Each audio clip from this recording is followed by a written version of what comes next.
না, আপনি আপনার সমস্যার কথা কাউকে বোঝাতে ব্যর্থ হয়েছেন, তারা বুঝে না। একমাত্র আল্লাহ ছাড়া আর কেউ জানে না আপনি কি মুসিবতে জীবন অতিবাহিত করছেন। আমাদের সকলেরই কোনো না কোনো সমস্যা রয়েছে। আল্লাহ নিজেই দুনিয়ার জীবনের এই বাস্তবতার কথা কোরআনে উল্লেখ করেছেন। তিনি বলেন, লাকাদ খলাকনাল ইনসানা ফি কাবাদ, নিশ্চয়ই আমি মানুষকে শ্রম নির্ভর রূপে সৃষ্টি করেছি। হয় আপনি মানসিকভাবে পরিশ্রান্ত, না হয় ইমোশনালি আপনি ক্লান্ত। অতিরিক্ত কাজের চাপে আপনি পরিশ্রান্ত, শারীরিকভাবে আপনি ক্লান্ত, স্বাস্থ্যগত দিক দিয়ে আপনি পরিশ্রান্ত, বয়সের ভারে আপনি ক্লান্ত। আপনার সমস্যা থেকে বের হয়ে আসার জন্য অনেক সমাধান খুঁজছেন, কিন্তু কিছুই কাজ করছে না। এভাবে আপনার সৃজনশীলতাও একসময় নষ্ট হয়ে যায়। আমরা সবসময় পরিশ্রান্ত জীবনযাপন করছি, আমরা প্রতিনিয়ত কোনো না কোনো সমস্যায় জর্জরিত। এই সমস্যাগুলো আমাদের চিন্তাশক্তির বেশিরভাগ অংশ দখল করে রাখে। অনেক সময় ইতিবাচক চিন্তা করার জন্য নিজের উপর জোর খাটাতে হয়, কারণ আপনি যদি জোর করে ইতিবাচক চিন্তা না করেন, তাহলে নেতিবাচক চিন্তাগুলো সবসময় এসে আপনার মাথায় জড়ো হয়ে থাকে। সব সমস্যা যেগুলো সমাধান দরকার, এগুলো নিয়েই আমরা সবসময় চিন্তামগ্ন থাকি। আল্লাহর সাথে আমাদের সম্পর্কগুলোর একটি হলো আমরা যেন আমাদের সমস্যাগুলো সমাধানের জন্য তার নিকট দোয়া করতে পারি। আমাদের যা যা দরকার আমরা যেন সেটা তার নিকট চাইতে পারি। তো আজ আমি যে বিষয়টি নিয়ে কথা বলতে চাই, এমন একটি সিক্রেট উপাদান যার মাধ্যমে আমরা আল্লাহর নিকট যা ইচ্ছা তাই চাওয়ার সামর্থ্য অর্জন করতে পারি। আমরা সবাই বিভিন্ন জিনিস আল্লাহর কাছে চাই, আর সেটা হতে পারে আল্লাহ এবং বান্দার মাঝে একান্ত গোপন কোনো ব্যাপার। আপনি যদি আসলেই আল্লাহর নিকট থেকে আপনার দোয়ার উত্তর আশা করেন, তাহলে কিছু শর্ত আগে পূরণ করতে হবে। আর তার মাঝে অন্যতম একটি গুরুত্বপূর্ণ ব্যাপার যা কোরআনের সর্বত্র বিশেষ জোর দেওয়া হয়েছে, তা হলো আমাকে এবং আপনাকে সবার আগে আল্লাহর নিকট নিঃশর্ত ক্ষমা চাইতে হবে। তার নিকট কোনো কিছু চাওয়ার পূর্বে আপনাকে ক্ষমা চাইতে হবে। আপনাকে ক্ষমা চাইতে হবে। আপনার যে প্রয়োজনগুলো আছে সেগুলো চাওয়ার পূর্বে আমাদেরকে আল্লাহর নিকট পরিপূর্ণ আন্তরিকতার সাথে ক্ষমা চাইতে হবে। এটা শোনার পর আপনি হয়তো জিজ্ঞেস করতে পারেন, ক্ষমা চাওয়ার জন্য কোন দোয়া পড়তে হবে, বা ক্ষমা চাওয়ার জন্য শ্রেষ্ঠ দোয়া কোনটি? মানুষ বিভিন্ন অকেশনে বিভিন্ন রকমের দোয়া পড়ে। যেমন কোনো সন্তান সম্ভব বা মা এসে জিজ্ঞেস করে, কিছুদিনের মধ্যে আমার বাচ্চা হবে, এখন আমার বাচ্চার জন্য কোন দোয়াটি আমি পড়তে পারি? অথবা কেউ একজন এসে বলতে পারে যে আমি চাকরির ইন্টারভিউ দিতে যাচ্ছি, কোন দোয়াটি আমি এখন পড়তে পারি? আমাকে বিশেষ বিশেষ সময় উপলক্ষে বিশেষ বিশেষ দোয়া প্রদান করুন। আমি আপনাদের বলছি, বিশেষ সময়ের ওই দোয়াগুলো অবশ্যই গুরুত্বপূর্ণ, কারণ সেগুলো পবিত্র এবং আল্লাহর কাছ থেকে অবতীর্ণ। কিন্তু সকল সমস্যার ক্ষেত্রে কমন দোয়া হলো, যে একটি দোয়া আপনার সকল সমস্যা দূর করবে, তা হলো সত্যিকার অর্থে আল্লাহর নিকট ক্ষমা প্রার্থনা করা। নূহ আলাইহিস সালাম তার জাতিকে আল্লাহর নিকট ডেকেছিলেন 900 বছরেরও বেশি সময় ধরে। তিনি তাদের নিকট অবিরাম দাওয়াত দিয়ে গেছেন। তার নবুয়তি জিন্দেগির শেষ দিকে এসে তিনি পেছনে ফিরে দেখেন এবং তিনি তাদের নিকট যে বার্তাটি দিতে চেয়েছিলেন তার একটা সারাংশ দাঁড় করিয়েছেন। তিনি তাদের উদ্দেশ্যে শুধু একবার বা দুইবার কথা বলেননি। লাইলান ওয়া নাহারা দাউতু কওমি লাইলান ওয়া নাহারা, তিনি বলেন, হে আমার পালনকর্তা, আমি আমার সম্প্রদায়কে দিবারাত্রি দাওয়াত দিয়েছি। তিনি রাতেও কোনো বিরতি নেননি। কোরআনের একটি সূরা তার নামে নামকরণ করা হয়েছে, সূরাত নূহ। সেখানে এই গোটা সময় ধরে যে তার সম্প্রদায়কে তিনি দাওয়াত দিয়ে গেছেন তার একটা সারমর্ম তুলে ধরা হয়েছে। আমি তোমাদের কাছ থেকে কি আশা করেছিলাম? কুল্লামা দাআউতু লিতাগফিরা লাহুম। আর এই গোটা সময় ধরে আমি তাদেরকে এই ধর্মের দিকে আহ্বান করেছি যেন আপনি তাদেরকে ক্ষমা করেন ইয়া রব, যেন আপনি তাদেরকে ক্ষমা করেন ইয়া রব। আমি ঠিক এই কথাগুলো তাদের বারবার বলেছি। ফাকুলতু ইস্তিগফারু রাব্বাকুম, অতঃপর বলেছি তোমরা তোমাদের পালনকর্তার ক্ষমা প্রার্থনা করো। ইন্নাহু কানা গফফারা, নিশ্চয়ই আল্লাহ হলেন এমন সত্তা যিনি বারবার ক্ষমা করতে থাকেন। এরপর তিনি যা বলছেন তা খুবই অসাধারণ। আমি চাই আপনারা এই বিষয়টা উপলব্ধি করুন যে তিনি কোন ধরনের মানুষগুলোর উদ্দেশ্যে কথা বলছিলেন। তিনি ইতিহাসের অন্যতম খারাপ একটা সম্প্রদায়ের উদ্দেশ্যে কথা বলছিলেন। নূহ আলাইহিস সালামের সম্প্রদায়কে পৃথিবীর অন্যতম চরম অবাধ্য জাতিগুলোর একটি হিসাবে বর্ণনা করা হয়েছে। সূরাতুজ জারিয়াতে আল্লাহ বিভিন্ন জাতি সম্পর্কে বর্ণনা করেছেন যারা আল্লাহর বিরুদ্ধে, তাদের নিকট প্রেরিত রাসূলদের বিরুদ্ধে বিদ্রোহ ঘোষণা করেছিল, ফলে তাদের ধ্বংস করে দেয়া হয়েছিল। সূরা আন-নাজমে যখন নূহ আলাইহিস সালামের জাতির কথা আসলো, তিনি বললেন, ওয়া কওমু নূহিম মিন ক্বাবলু ইন্নাহুম কানু হুম আযলামু ওয়া আতগা, আর পূর্বে নূহের কওমকেও, নিশ্চয়ই তারা ছিল অতিশয় জালিম এবং চরম অবাধ্য। বিষয়টা যৌক্তিক মনে হয়। অন্য সকল নবীর মতো শুধু এক প্রজন্মের জন্য তাদের নবী ছিলেন না, প্রতি শতাব্দীতে 3-4 প্রজন্ম মানুষের জন্য শতাব্দীর পর শতাব্দী ধরে তাদের একজন নবী ছিল। প্রতি 20 বছর পর পর নতুন নতুন প্রজন্মের আবির্ভাব ঘটে, আর নূহ আলাইহিস সালাম এটা দেখেছিলেন শতাব্দীর পর শতাব্দী ধরে। প্রতি 20 বছর পর পর নতুন নতুন প্রজন্মের আবির্ভাব ঘটে। তিনি 40 থেকে 50 প্রজন্মের মানুষদের দেখেছিলেন, আর তারা সবাই তাকে প্রত্যাখ্যান করেছিল। আর তিনি সকল প্রজন্মকে একই দাওয়াত দিয়ে যাচ্ছিলেন। একটি উদ্দেশ্যকে সামনে রেখে আমি এই বিষয়টির উপর আলোকপাত করছি। তিনি চরম অবাধ্য এক জাতির উদ্দেশ্যে কথা বলছিলেন, তাদের নিকট তিনি কী প্রস্তাব তুলে ধরেন? তিনি বলেন, ইস্তিগফারু রাব্বাকুম, তোমাদের রবের ক্ষমা প্রার্থনা করো, ইন্নাহু কানা গফফারা। তোমরা বারবার আল্লাহর অবাধ্যতা করছিলে, তিনি বারবার ক্ষমা করতে থাকেন। তোমরা বারবার আল্লাহর অবাধ্যতা করছিলে, আল্লাহ বারবার ক্ষমা করতে থাকেন। কিন্তু তার প্রস্তাব এখানেই থেমে থাকেনি। তিনি বলেন, ইউরসিলুস সামা আলাইকুম মিদরারা। এখানে ইউরসিলু হলো জওয়াবে আমর। এর মানে হলো, যদি তোমরা তার নিকট ক্ষমা প্রার্থনা করো, তাহলে আল্লাহ তোমাদের জন্য আসমানের দরজা খুলে দিবেন, আর এটা তোমাদের উপর অজস্র ধারায় করুণা বর্ষণ করবে। এর দ্বারা বৃষ্টিও বোঝানো হতে পারে, কিন্তু পরিহাসের বিষয় হলো এখানে বৃষ্টি দ্বারা বন্যা ইঙ্গিত করা হয়নি, যদিও সব শেষে বন্যা কবলিত হয়েছিল নূহ আলাইহিস সালামের জাতি। এই আয়াতে আল্লাহ ভিন্ন ধরনের বৃষ্টির কথা বলেছেন। যদি তারা ক্ষমা প্রার্থনা করত, যে বৃষ্টি তাদের ধ্বংস করে দিয়েছিল সেই বৃষ্টি হতে পারত তাদের জন্য জীবন আহরণকারী। তারা বৃষ্টির জন্য প্রার্থনা করেনি, আর আল্লাহ তাদের বলছেন ক্ষমা প্রার্থনা করত যদি তোমরা যদি ক্ষমা প্রার্থনা করো, আকাশের দরজা তোমাদের জন্য খুলে দেওয়া হবে, আর তা বৃষ্টি বর্ষণ করতে থাকবে। আল্লাহ বলেননি যে পানি বর্ষিত হবে, তিনি বলছেন আকাশ বর্ষণ করবে, কারণ আকাশ শুধু বৃষ্টি নয়, আরও রহমত বর্ষণ করতে পারে। আকাশ থেকে ক্ষমা আসে, আকাশ থেকে প্রশান্তি আসে, বিশ্বাস আসে, রিজিক আসে, সমস্যার সমাধান আসে আসমান থেকে। তিনি তোমাদের জন্য আকাশ খুলে দিবেন, আর আকাশের সকল সম্পদ তোমাদের উপর অঝোর ধারায় বর্ষিত হতে থাকবে। আর তোমরা এতদিন রহমতের ভাগিদার হতে পারছিলে না, কারণ তোমরা ক্ষমা প্রার্থনা করনি। তাই এখন ক্ষমা চাইলে এটা খুলে যাবে। একটা একটা করে আপনার সমস্যাগুলোর কথা আল্লাহকে বলেন। আপনার এমনও সমস্যা থাকতে পারে যেটার কথা আপনি নিজেও জানেন না, কিন্তু আল্লাহ জানেন। আমি আর আপনি যদি সত্যিকার অর্থে আল্লাহর নিকট ক্ষমা চাইতে পারি, তাহলে ওই অজানা সমস্যাগুলো স্বর্গীয় হস্তক্ষেপে সমাধান হয়ে যাবে। ইউরসিলুস সামা আলাইকুম মিদরারা। আল্লাহ সুবহানাহু ওয়া তাআলা এখানেই থেমে যাননি। আপনি কার জন্য ক্ষমা চাচ্ছেন? আপনার নিজের জন্য। ইস্তাগফিরু রাব্বাকুম, তোমরা নিজেদের জন্য ক্ষমা প্রার্থনা করো। আল্লাহ বলেন, ওয়ায়ুমদিদকুম বিআমওয়ালিন ওয়া বানিনা, তোমাদের ধন সম্পদ, তোমাদের সন্তান সন্ততি বাড়িয়ে দেওয়া হবে। তিনি ধন সম্পদ এবং সন্তান সন্ততি দিয়ে তোমাদের ঐতিহ্যকে সমৃদ্ধ করে দিবেন। এমন সম্পদ নয় যা আপনাকে আল্লাহর কাছ থেকে দূরে সরিয়ে দিবে, কারণ এই টাকা দেওয়ার কথা এসেছে আপনার ক্ষমা চাওয়ার প্রেক্ষাপটে। তিনি আপনাকে ভালো অর্থ দিবেন, যা আপনার জন্য দুনিয়াতে এবং পরকালে কল্যাণ নিয়ে আসবে। তিনি আপনাদের ভালো সন্তান দান করবেন, যারা আপনার জীবিত থাকা অবস্থায় ভালো কাজ করবে, তারা আপনাদের সম্মান করবে, ভালোবাসা দেখাবে, আনুগত্য করবে, আপনি তাদের দেখে গর্বিত হবেন। এমনকি আপনি এই দুনিয়া ছেড়ে চলে গেলেও তারা ভালো কাজ করতে থাকবে, যা সাদাকায়ে জারিয়া হিসাবে আপনার আমলনামায় এসে যোগ হবে। আল্লাহ আপনাকে এই সব কিছু দান করবেন। প্রসঙ্গত এই দুই শব্দ, অর্থ এবং সন্তান সন্ততি, ইন্নাহুম আসাউনি ওয়াত্তাবাউ মান লাম ইয়াজিদহু মালুহু ওয়া ওয়ালাদুহু ইল্লা খাসারা। আমার সম্প্রদায় আমাকে অমান্য করেছে আর অনুসরণ করেছে এমন লোককে যার অর্থ ও সন্তান সন্ততি কেবল তার ক্ষতি বৃদ্ধি করেছে। কিন্তু আপনার ক্ষমা চাওয়ার পরে আল্লাহর পক্ষ থেকে যে ধন সম্পদ এবং সন্তান সন্ততি আসে, তা আপনার জন্য শুধু কল্যাণই নিয়ে আসে। একই ধন সম্পদ এবং সন্তান সন্ততি, পার্থক্য হলো এখন তাদের উপর আল্লাহর ক্ষমা ও রহমত রয়েছে। বিষয়টা এমন যেন তারা দূষিত হয়ে গিয়েছে, যতক্ষণ না আল্লাহ তার ক্ষমার মাধ্যমে তাদের পরিশুদ্ধ করেন। আল্লাহর নিকট ক্ষমা প্রার্থনা করলে কত শত পথ আপনার জন্য খুলে যাবে। আসমানের দরজা আপনার জন্য এমনভাবে খুলে যাবে যে আপনি কল্পনাও করতে পারবেন না। আপনি সবকিছু আরো ভালোভাবে বুঝতে পারবেন। আপনার ব্যক্তিগত সমস্যাগুলো দূর হতে শুরু করবে। উদাহরণস্বরূপ রাগের কথা ধরা যাক। রাগ হওয়া থেকে মুক্তি পাওয়া আসলেই অনেক কঠিন। বহু মানুষ খুবই সমস্যাপূর্ণ জীবনযাপন করে, খুব অল্পতেই রেগে যান, কিছু একটা তাদের সামান্যতেই ক্রোধান্বিত করে, আর তারা এর সাথে লড়াই করতে পারেন না। তারা তাদের এই সমস্যাটা বুঝতে পারেন, কিন্তু নিজের কাছে অসহায় হয়ে পড়েন এবং মনে মনে ভাবেন, না, আমার পক্ষে এই রাগ হওয়া থেকে মুক্তি পাওয়া সম্ভব না। হুদায়বিয়ার সন্ধির সময় সাহাবীরা খুবই রাগান্বিত হয়ে পড়েছিলেন। তাদের রাগ দূর করা সম্পর্কে আল্লাহ কি বলছেন? তিনি বলছেন, ওয়া আনজালাস সাকিনাতা ফি কুলুবিল মুমিনিন, তিনি আকাশ থেকে বিশ্বাসীদের অন্তরে প্রশান্তি নাজিল করলেন। প্রশান্তি আমাদের নিজেদের কাছ থেকে আসে না, আমরা নিজেদের প্রশান্ত করতে পারি না। মুসা আলাইহিস সালামের মা ভয়ে টেনশনে প্রায় মারা যাচ্ছিলেন, যখন তার ছোট শিশু একটা বক্সে বন্দি করে পানিতে ভাসিয়ে দিলেন। লাউলা আর রাবাতনা আলা কলবিহা, যদি আমি তার হৃদয়কে দৃঢ় করে না দিতাম। তার নিজের পক্ষে সে অন্তরকে দৃঢ় করা সম্ভব ছিল না। ঐশ্বরিক হস্তক্ষেপ বললে এটা ব্যাপার আছে। আল্লাহ তার অন্তরকে দৃঢ় করেছিলেন, যা আমাদেরকে আমাদের ব্যক্তিগত দুর্বলতা এবং প্রবণতা থেকে সুস্থ হতে সাহায্য করে। কিছু কিছু মানুষ অশ্লীলতার প্রতি খুবই আকৃষ্ট হয়ে পড়ে, কেউ কেউ ক্রোধ নিয়ন্ত্রণ করতে পারে না, আবার কেউ কেউ মারাত্মক লোভী, সবসময় শুধু টাকা পয়সা নিয়ে চিন্তামগ্ন থাকে।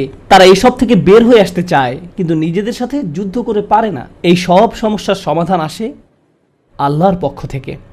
আপনার একান্ত ব্যক্তিগত গভীর সমস্যার সমাধান আসে আসমান থেকে। বৃষ্টি যেমন পৃথিবীকে পরিষ্কার করে দেয়, তেমনি আসমান থেকে আল্লাহর রহমত এসে আপনার সমস্যাগুলোকেও ধুয়ে মুছে পরিষ্কার করে দেয়। ওয়ায়াজআল লাকুম জান্নাতিন ওয়ায়াজআল লাকুম আনহারা, তোমাদের জন্য উদ্যান স্থাপন করবেন, তোমাদের জন্য নদী নালা প্রবাহিত করবেন। অর্থাৎ আল্লাহ বলছেন, যদি শুধু ক্ষমা চাও সবই দিব। আমি আপনি মনে করি যে যদি আমরা আল্লাহর কাছে ক্ষমা চাই তাহলে শুধু ক্ষমা পাবো, কিন্তু আল্লাহ বলছেন যদি ক্ষমা চাও তাহলে এমন কিছু নেই যা আমি তোমাদের দিব না।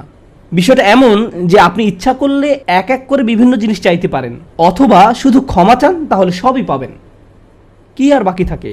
অর্থ, সন্তান সন্ততি, আপনার সকল সমস্যার সমাধানে আকাশ খুলে যাবে, বাগান, নদী, সব কিছু আপনার জন্য প্রস্তুত। মানুষ সাধারণত মনে করে যে যদি তার আল্লাহর ক্ষমা চায় তাহলে এটা শুধু তাদেরকে পরকালে সাহায্য করবে, কিন্তু এই আয়াতগুলো আমাদের বলছে না। এই আয়াতগুলো আমাদেরকে বলছে যে না, আল্লাহ শুধু আমাদেরকে পরকালেই সাহায্য করবেন তা নয়, তিনি আমাদেরকে এই দুনিয়াতেও সাহায্য করবেন। একবার হজের কথা চিন্তা করুন। আমার আপনার জন্য হজের সবচেয়ে বড় অনুপ্রেরণা হলো আমাদের অতীতের সকল গুনাহ মাফ করে দেওয়া হবে, আমরা নতুন করে আবার শুরু করতে পারবো। যে কাপড়ে আপনি কবরে শায়িত হওয়ার কথা সেরকম একটি কাপড়ে আপনি হজে যান। এমনকি হজের সময় যখন আমরা মার্চ করি সে সম্পর্কে বলা হয়েছে সুম্মা আফিদু মিন হাইসু আফদান নাস ওয়াস্তাগফিরুল্লাহ, অতঃপর তোমরা প্রত্যাবর্তন করো যেখান থেকে মানুষরা প্রত্যাবর্তন করে, এবং আল্লাহর কাছে ক্ষমা চাও। হজের মূল বিষয় হলো আল্লাহর নিকট ক্ষমা চাওয়া, এটাই হজের মূল উদ্দেশ্য। আর সেই হজের সময় আমরা কি দোয়া করি? রব্বানা আতিনা ফিদ দুনিয়া হাসানা অফিল আখিরাতি হাসানা অফিল আখিরাতি হাসানা। প্রতিটি তাওয়াফে একই দোয়া পাঠ করা হয় যা কোরআনে মাজিদে এসেছে। রব্বানা আতিনা ফিদ দুনিয়া অফিল আখিরা রব্বানা আতিনা ফিদ দুনিয়া হাসানা অফিল আখিরাতি হাসানা। আমাদেরকে এই দুনিয়ার কল্যাণ এবং পরকালের কল্যাণও দান করুন। অন্য কথায়, এই দুনিয়ায় আমাদেরকে এমন কল্যাণ দান করুন যা পরকালের কল্যাণকে নিশ্চিত করবে। এরকম কিছুর অস্তিত্ব রয়েছে, আর এই সব কিছু আমরা তখনই পাব যখন আপনি আন্তরিকতার সাথে আল্লাহর নিকট ক্ষমা চাইব। খুতবার এই অংশটার উদ্দেশ্য ছিল আপনাদের নিকট ক্ষমা চাওয়ার কিছু উপকারিতা তুলে ধরা, ক্ষমা চাওয়ার লক্ষ্য বর্ণনা করা। কিন্তু আমরা এখনো বলিনি যে কিভাবে ক্ষমা চাইব। কেউ কেউ কৃত্রিম উপায়ে ক্ষমা চায়, আস্তাগফিরুল্লাহ আস্তাগফিরুল্লাহ আস্তাগফিরুল্লাহ। কারো কারোর জন্য এটা এত নকল যে একবার আলী রাদিয়াল্লাহু তাআলা আনহু একজনকে এরূপ করতে দেখে বললেন, তোমার ইস্তেগফারেরও ইস্তেগফার প্রয়োজন। এর মাধ্যমে শুধু জিহ্বার ব্যায়ামই হয়, আর কিছু না। আমি এখন আপনাদের এমন একটি বিষয়ের কথা বলবো যা আমাদেরকে আল্লাহর নিকট ক্ষমা চাওয়া থেকে বিরত রাখে। বিষয়টা একজনের কাছে কতটুকু প্রত্যাশা করা হয় তার সাথে সম্পর্কযুক্ত। কিছু কিছু মানুষ মনে মনে এই সিদ্ধান্ত উপনীত হয়ে যায় যে আমি সারা জীবন ধরে অসংখ্য পাপে নিমজ্জিত ছিলাম, আল্লাহ মনে হয় আমাকে খুব একটা পছন্দ করেন না। কোনো কোনো মানুষ এমনকি এতদূর পর্যন্ত চলে যায় যে বলে ওঠে, আল্লাহ আমাকে পছন্দ করেন না, আল্লাহ আমার উপর খুবই রাগান্বিত। আমি জানতাম আল্লাহ এই কাজগুলো আমাকে করতে নিষেধ করেছেন, কিন্তু তারপরেও আমি করেছি। শুধু একবার নয়, বহুবার এই খারাপ কাজগুলো করেছি। সুতরাং আল্লাহর ভালো মানুষের তালিকায় আমি নেই, আমার নামাজের কোনো দাম নেই। মানুষ যখন নিজের সম্পর্কে এইরকম ধারণা পোষণ করে তখন সে কি করে জানেন? আমি তো খুবই খারাপ মানুষ। আপনি কি আমার জন্য একটু দোয়া করতে পারবেন? কারণ আমি ইতোমধ্যে দোয়া করার যোগ্যতা হারিয়ে ফেলেছি। এখন আপনাকে আমার জন্য দোয়া করতে হবে, কারণ আমি আশা করছি আল্লাহ অন্তত আপনার দোয়া কবুল করবেন। এতে হয়তো আমার একটা সুযোগ তৈরি হতে পারে, কারণ আমার কথা তিনি শুনবেন না। আপনাদেরকে আবার একটু পিছনে নিয়ে যাই। নূহ আলাইহিসসালাম কাদের কাছে আল্লাহর নিকট ক্ষমা চাওয়ার এই প্রস্তাব তুলে ধরেছিলেন? নূহ আলাইহিসসালাম কি এমন মানুষদের নিকট এই প্রস্তাব তুলে ধরেছিলেন যারা সারা রাত মসজিদে কাটাতো, যারা প্রতি বছর হজ পালন করতে যেত, রোজা রাখতো এবং অন্যান্য সৎ কাজ করত? না, নূহ আলাইহিসসালাম ক্ষমা পাওয়ার এই প্রস্তাব তুলে ধরেন ইতিহাসের অন্যতম একটি বিদ্রোহী সম্প্রদায়ের প্রতি, যারা প্রজন্মের পর প্রজন্ম ধরে বিদ্রোহী ছিল। তিনি তাদের বলেন, তোমরা যদি শুধু ক্ষমা চাও, আল্লাহ শুধু তোমাদের ক্ষমা করবেন তাই নয়, বরং তিনি তোমাদের জন্য আকাশের ধনভাণ্ডার খুলে দেবেন। নিজের সম্পর্কে এমন বলবেন না যে আমি অনেক দূরে হারিয়ে গেছি, যদি কিছু হয় তা হবে আমার মায়ের দোয়াতে বা অন্য কারো দোয়াতে। আপনার মনের এমন অবস্থার সুযোগ গ্রহণ করে শয়তান। মানুষের মনের হতাশাজনক পরিস্থিতির সুযোগ গ্রহণ করে শয়তান, আর এর মাধ্যমে তাকে শিরকে নিমজ্জিত করে। এই হতাশা শিরকের একটি দরজা। কেন জানেন? তখন মিথ্যা ধর্ম আসে এবং আপনাকে বলে আপনি তো অনেক বড় পাপী, আপনার পক্ষে ক্ষমা পাওয়া সম্ভব নয়। যিশুকে বলুন আপনাকে ক্ষমা করে দিতে। আপনি যিশুর সাথে ভালো সম্পর্ক করুন, তিনি আল্লাহর সাথে আপনার সম্পর্ক ভালো করে দিবেন। আল্লাহ এবং আপনার মাঝখানে যিশু এসে দাঁড়াবে, অথবা তারা অন্য কাউকে মাঝখানে দাঁড় করাবে, বলবে অমুক পীর, তার কবরের কাছে গিয়ে কিছু চকলেট রাখো, তাহলে তিনি আল্লাহকে বলবেন আপনার সমস্যার সমাধান করে দিতে।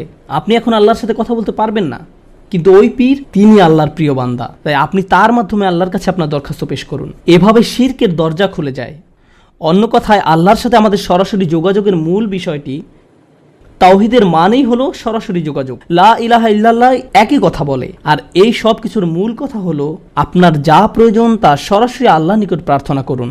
যে বিষয়টি আমাদের সকল প্রয়োজন পূরণ করবে তা হলো আল্লাহর নিকট ক্ষমা প্রার্থনা করা। এখন এই ক্ষমা চাওয়াটা দুইভাবে হয়ে থাকে, জিহ্বার মাধ্যমে ক্ষমা চাওয়া এবং অন্তরের মাধ্যমে ক্ষমা চাওয়া। মানুষ সাধারণত নিজের পক্ষে যুক্তি দিয়ে থাকে। আমি যদি কোনো কারণে আপনার সমালোচনা করি, যেমন ধরুন কাউকে বললাম, এই যে আমি আপনাকে অমুক অমুক কথা বলতে শুনেছি, সে তাৎক্ষণিক হয়তো বলে উঠবে, এক্সকিউজ মি, আমি এমনটা বোঝাতে চাইনি, আপনি তো পুরো ঘটনাটা জানেনই না। আপনি সাথে সাথে নিজের পক্ষে যুক্তি দিতে শুরু করেন, আত্মরক্ষামূলক হয়ে ওঠেন। বালিল ইনসানু আলা নাফসিহি বাসীরা ওয়ালাউ আলকা মাআযিরা। মানুষ নিজের সম্পর্কে সুধারণা পোষণ করে, তারা প্রচুর অজুহাত দেখায়।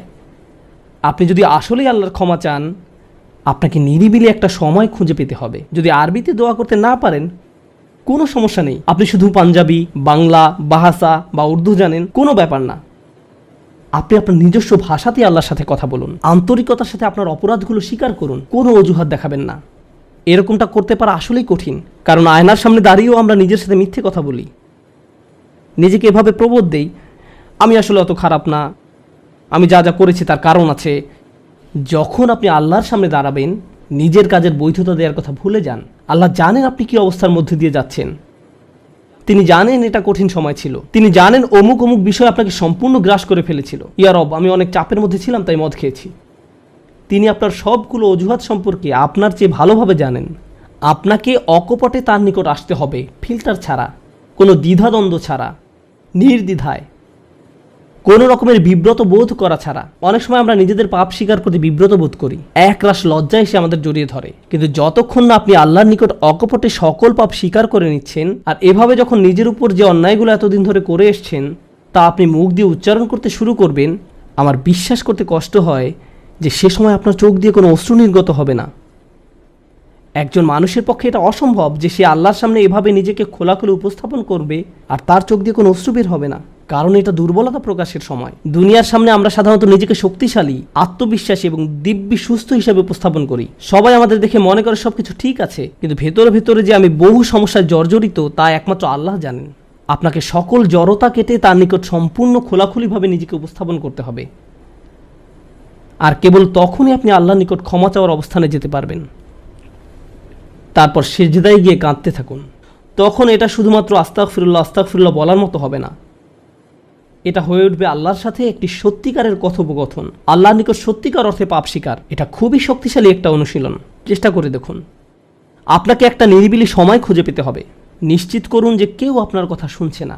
আপনার স্ত্রী বিছানায় শুয়ে আছে, এমত অবস্থায় মাঝরাতে ঘুম থেকে উঠে এভাবে দোয়া করতে পারবেন না, ইয়া আল্লাহ আমাকে ক্ষমা করে দিন, কারণ আপনার স্ত্রী তো আপনার দোয়া শুনতে পাচ্ছে। এভাবে করাটা নিষিদ্ধ নয়, কিন্তু একা একা দোয়া করা আপনার জন্য ভালো হবে। মোট কথা, নির্জন কোনো জায়গা খুঁজে বের করুন যেখানে আপনি একান্তে আল্লাহর সাথে কথা বলতে পারবেন। যদি আপনি এক গাদা আরবি দোয়া মুখস্থ করেন যার অর্থও আপনি জানেন না, আর বিড়বিড় করে সেগুলো উচ্চারণ করতে থাকেন, রব্বানা আতিনা ফিদ দুনিয়া হাসানাতাও ওয়া ফিল আখিরাতি হাসানাতাও, সে দোয়াগুলো অবশ্যই উত্তম এবং শক্তিশালী, কিন্তু আপনার অন্তরের সাথে যদি সেগুলোর কোনো যোগাযোগ না থাকে, শুধু জিহ্বা দিয়ে উচ্চারণ করছেন, তাহলে আপনি আসলে ক্ষমা প্রার্থনা করছেন না। আল্লাহ আপনাকে এই জিকিরের পুরস্কার দান করুন, কিন্তু এর নাম আসলে ইস্তিগফার বা ক্ষমা প্রার্থনা নয়। ইস্তিগফার অন্য কিছু।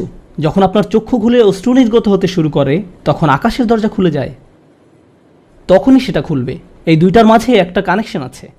সর্বশেষ যে বিষয়টি আমি আপনাদের সাথে শেয়ার করতে চাই তা হলো আল্লাহর উপর আশা ধরে রাখা। অনেকের জন্য এই বিষয়টা মেনে নেওয়া বেশ কঠিন যে আল্লাহ তার কথা শুনবেন, আমার দোয়া তার নিকট গুরুত্বহীন, আমি দোয়া করার কোনো অর্থ দেখি না। আপনাদের একটা কথা বলে রাখি, আল্লাহর নিকট থেকে আপনি সর্বশ্রেষ্ঠ যে উপহারটি পাবেন তা কি জানেন? ক্ষমা। এটাই সর্বশ্রেষ্ঠ উপহার। আপনি এটার মূল্য উপলব্ধি করুন আর নাই করুন, আর যা কিছু আল্লাহ আপনাকে দিবেন বলেছেন এর সবই অতিরিক্ত। আপনাদেরকে একটা উদাহরণ দিই। আমার অনেকগুলো সন্তান আছে। ধরুন আমার এক সন্তানের উপর আমি খুবই অসন্তুষ্ট, সে কোনো একটা অন্যায় করেছে, আমি খুবই রাগান্বিত হয়ে আছি, আমার বিশ্বাস করতে কষ্ট হয় যে তুমি এটা করেছো। এভাবে আমি তাকে কিছুটা বকাঝকা করলাম, তোমার এটা বলা উচিত হয়নি, তোমার এটা করা উচিত হয়নি, তার পরের দিন অন্য এক সময় আমার জন্য তার কিছু একটা করার কথা, যেমন আমার জন্য একটা কার্ড বানানোর কথা, যাতে লেখা থাকবে বাবা আমি তোমাকে ভালোবাসি। সে জিনিসটা আঁকলো, কিন্তু তারপর কি মনে করে কাগজটা টুকরা টুকরা করে ময়লার বক্সে ফেলে দিল। এটা দেখে তার অন্য ভাই বলল, তুমি এটা ফেলে দিলে কেন? জবাবে সে বলল, বাবা আমার উপর খুবই রাগান্বিত, তিনি এটার প্রতি কোনো গুরুত্ব দিবেন বলে মনে হয় না। আমি যদি জানতাম যে সে বিষয়টাকে এভাবে দেখছে, তাহলে আমি কি করতাম? আমি কি এভাবে বলতাম যে হ্যাঁ ফেলে দাও? না, বরং আমি আবেগে কেঁদে ফেলতাম। কিভাবে তুমি ভাবতে পারলে যে আমি তোমাকে আর ভালোবাসি না? হ্যাঁ, তুমি অন্যায় করেছো, তুমি ভুল করেছো, কিন্তু তুমি এখনও আমার সন্তান। তুমি 1000 বার ভুল করলেও আমি তোমাকে ভালোবাসবো। আমাকে ওই কার্ডটি দাও, আমি সেটা ফ্রেমে বাঁধিয়ে রাখবো, ময়লার বাক্স থেকে নিয়ে গ্লাসে আটকিয়ে রাখবো, সারা জীবন ধরে যত্ন করে রাখবো। কেন? কারণ আমি আমার সন্তানদের ভালোবাসি, তারা যতই ভুল করুক না কেন, এমনকি যদি তাদের আচরণ আমাকে রাগান্বিতও করে। এটা শুধু আমি এবং আমার সন্তানদের সম্পর্ক। কিন্তু আমি আমার আর সন্তানদের নিয়ে কথা বলছি না। এই উদাহরণের মাধ্যমে আমি কথা বলছি আমার এবং আল্লাহর সম্পর্ক নিয়ে। আমি ভুল করি, আল্লাহ এমনকি আমাকে বকাঝকাও করেন না। আমি ভুল করার কারণে তিনি আমার উপর বজ্রপাত করেননি, তিনি আমাকে জাহান্নামে নিক্ষেপ করেননি, তিনি আমার হার্টবিট বন্ধ করে দেননি। যখনই আমি মিথ্যে বলি, আমি বোবা হয়ে যাই না। প্রতিবার হারাম কিছু খেয়ে ফেলার কারণে আমার হাত অবশ হয়ে যায় না। হারাম কিছুর দিকে তাকানোর কারণে আমি অন্ধ হয়ে যাইনি। তিনি এখনও দিয়েই যাচ্ছেন। আর আমি কিনা চিন্তা করতে শুরু করলাম যে আল্লাহ আমাকে আর ভালোবাসেন না। আল্লাহর সাথে আমার সম্পর্ক একসময় ভালো ছিল, কিন্তু এখন যেহেতু আমি খারাপ হয়ে গিয়েছি, তাই ভালোবাসাও এখন হারিয়ে গেছে। তাহলে দোয়া করার কি অর্থ আছে? মনে রাখুন, আল্লাহর মতো কেউ আপনাকে ভালোবাসে না। আমি আমার সন্তান বা পিতামাতার প্রতি যে ভালোবাসা প্রদর্শন করি, তা আল্লাহ তাআলা আমার ভেতরে দিয়েছেন। আমরা এমনি এমনি কাউকে ভালোবাসতে সক্ষম নই। ভালোবাসা আল্লাহর পক্ষ থেকে একটি উপহার। যদি আল্লাহর দুইটি সৃষ্টির মাঝে ভালোবাসা এত দৃঢ় হয়, আমাদের পক্ষে কল্পনাও করা সম্ভব নয় যে আমাদের জন্য আল্লাহর ভালোবাসা কত প্রগাঢ়, যে আমাদের জন্য আল্লাহর ভালোবাসা কত গভীর। কেউ এর বিপরীত বললে তার কথায় কান দিবেন না। একমাত্র যে মনে করে আল্লাহ তাকে ঘৃণা করে, তার কোনো আর আশা নেই, সে হলো শয়তান। সে এটা বিশ্বাস করে। তার ক্ষমা চাওয়ার কোনো কারণ নেই, কারণ তার সকল আশা হারিয়ে গেছে, আর সে নিজের সম্পর্কে এটা মেনে নিয়েছে। এখন আপনি যদি নিজের সম্পর্কে এরকম মনে করেন, তাহলে কার পথ আপনি অনুসরণ করছেন? একবার চিন্তা করে দেখুন। যদি আদম আলাইহিস সালাম জান্নাতে থাকা অবস্থায়, আর জান্নাতের চেয়ে উত্তম কোনো জায়গা তো আর আপনার পক্ষে থাকা সম্ভব নয়, তারপর তিনি একটি ভুল করলেন, আর আল্লাহ আযজা ওয়া জাল্লা তাকে দুনিয়াতে পাঠিয়ে দিলেন। এখন আদম আলাইহিস সালাম যদি এরকম চিন্তা করতেন, আমার এত বড় একটা ডিমোশন হয়ে গেল, আমি কিভাবে আল্লাহর সাথে আবার কথা বলবো? আমি তাকে এত হতাশ করার পর কিভাবে কথা বলবো? কিন্তু আল্লাহ তাকে শিখিয়ে দিলেন কি করতে হবে, কিভাবে তার অন্তর আবার ঠিক করতে হবে। রব্বানা যালামনা আনফুসানা ওয়া ইল্লাম তাগফির লানা ওয়া তারহামনা লানাকুনান্না মিনাল খাসিরিন। জান্নাতের তুলনায় দুনিয়া তো কিছুই না। তিনি জান্নাত থেকে দুনিয়ায় এলেন, এত দূর নেমে আসা সত্ত্বেও এখনও তিনি আল্লাহর নিকটেই আছেন। এই শব্দগুলোই আল্লাহর সাথে তার সম্পর্ক আবার জুড়ে দিল। দোয়ার উপর আস্থা হারাবেন না। এত দূর নেমে আসা সত্ত্বেও এখনও তিনি আল্লাহর নিকটেই আছেন। আন্তরিকভাবে আল্লাহর কাছে কিভাবে দোয়া করবেন, তার প্রস্তুতি এখনই শুরু করুন। মনে রাখুন, আল্লাহ আপনাদের সবার দোয়া শুনবেন। আমি আহ্বানকারীটাকে সাড়া দেই যখন সে আমাকে ডাকে।